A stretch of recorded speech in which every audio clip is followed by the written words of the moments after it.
Hello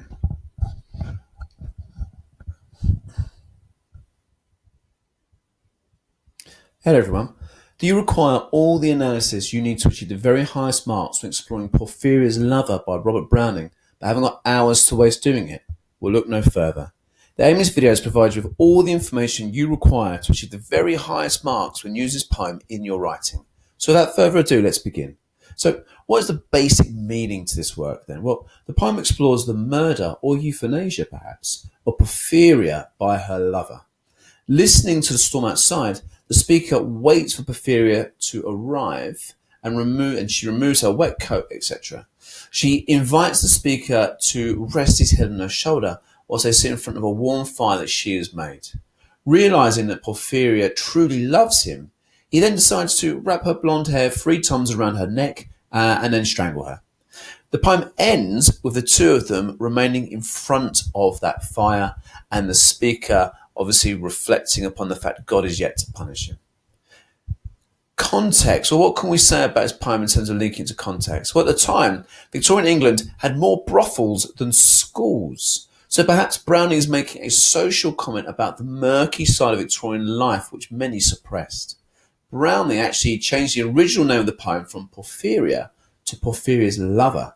This not only helps to indicate that this was an illicit relationship, but that the lover is now the empowered individual and not Porphyria because she now belongs to that lover. Browning was known obviously for creating more gruesome poetry, so this is something that fits very much along with his style. Well, when we analyse the poem itself then in terms of the form, so the title helps to indicate that this was an illicit relationship, as we've already mentioned, but that the lover is now empowered as an individual and not Porphyria. So a feminist reading is therefore popular here, the disempowered female. It is a dramatic monologue, which not only helps to demonstrate the control of the speaker, but perhaps the selfishness of him. And the one stanza, once again, helps to create the notion that only one view truly matters here. Or when looking at structure, we can also look at the fact that the rigid rhyme scheme throughout helps indicate the control of the speaker over his lover. Completing the poem with an exclamatory sentence either highlights the surprise of the speaker or creates a tone of anger or even perhaps madness. Again, remember, this is someone who has throttled his lover with their own hair.